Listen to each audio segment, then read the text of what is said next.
Mike Pair Money and Biddles. Investment Group. Wealth Builders. Collective Webinar. April 19th, 2025. Quick recap. The session focused on the rebranding of the Mike Pair Money Weekly Technical Analysis webinar into the Wealth Builders Collective. The team reviewed market performance for the week, explored the effects of U.S. tariffs on the global economy, and examined the relationship between tariffs, bond markets, and monetary policy. The meeting concluded with a discussion on key stocks, particularly in the retail sector, and the importance of price confirmation for trend continuation. Next steps. Monitor U.S. dollar weakness, especially after a 9.7% decline over the past 54 trading days, and consider its implications on investment strategies. Explore diversification into international markets and foreign companies to mitigate domestic market risk. Continue tracking gold and precious metals, considering recent strength and increased central bank purchases. Review bond market dynamics and their interplay with equities based on group discussions and shared resources.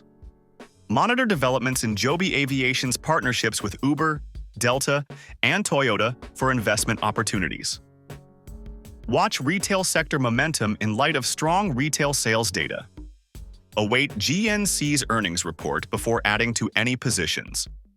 Share relevant bond market articles and resources in the group chat.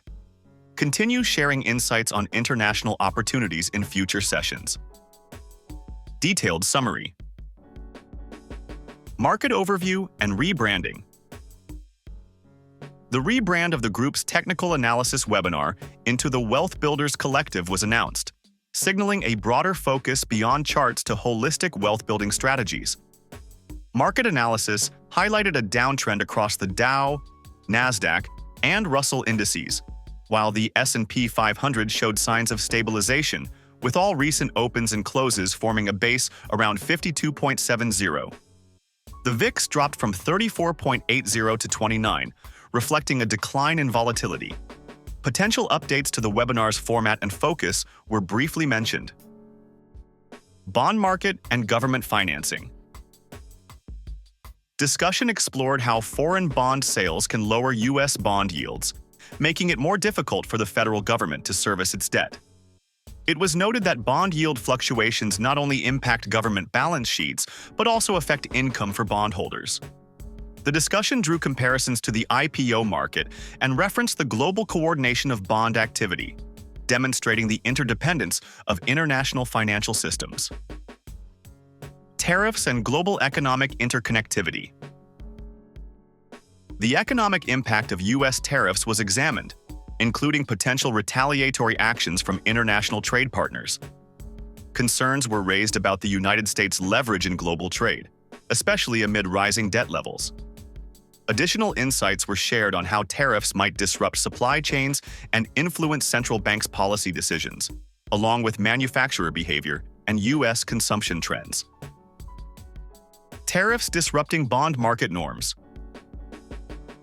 The group analyzed how recent tariffs have disrupted traditional market correlations, particularly the typical inverse relationship between stocks and bonds. Bond sell-offs in response to trade policies have undermined the perception of bonds as a safe haven.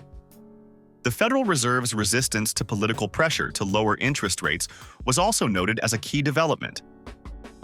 Understanding Fed policy and market impacts. The conversation turned to the importance of interpreting the Fed's monetary stance. "Don't fight the Fed" was emphasized as sound guidance for anticipating stock market direction. Discussions included how tariffs could introduce systemic risk to the financial system, and copper was identified as a potential long-term investment due to its relevance in the technological sector. Sector and stock performance review. A review of sector performance showed declines across technology, financials, healthcare, and consumer discretionary. Gold emerged as a strong performer amid market uncertainty. Notable individual stock movements were discussed, including a sharp post-earnings decline in United Health Group, UNH, which weighed on the healthcare sector. Within the MAG 8, most stocks struggled to break out of recent ranges, though Netflix showed potential if it could hold key levels. Emerging technologies and aerial transport. Discussion covered emerging investment opportunities in unmanned aerial vehicles. Companies like Joby Aviation and Archer were reviewed in the context of potential partnerships with major transportation players. The growing importance of the sector and potential long-term value were noted, with several members expressing interest in expanding positions. Technical stock analysis. A wide range of stocks was analyzed from a technical standpoint, including Apple, Palantir, NVIDIA, Qualcomm, Nike, On Holding, Deckers, Costco, and ConocoPhillips. Patterns, price action, and support resistance levels were reviewed. Recent portfolio adjustments were shared, including scaling into certain positions and reallocating from underperforming holdings. Sector momentum and global opportunities. The team observed that April had brought a strong rebound in several sectors, including oil, banking, travel, and aerospace. Stocks like Exxon, Chevron, Wells Fargo, and Boeing were highlighted as showing upward potential. International funds and defense-related ETFs also attracted attention as areas of possible growth. Stock-specific opportunities. A range of companies, Rocket Lab, McDonald's, Texas Roadhouse, T-Mobile, Verizon, AT&T, Walmart, Target, Ross, and TJX, were evaluated for resilience amid trade-related volatility. Members looked for confirmation signals, price breakouts, before entering new trades. Retail sector and global diversification.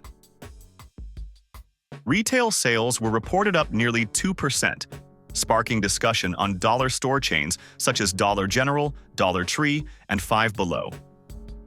Breakout points were identified, and the conversation expanded to include Pfizer, home builders, and gold.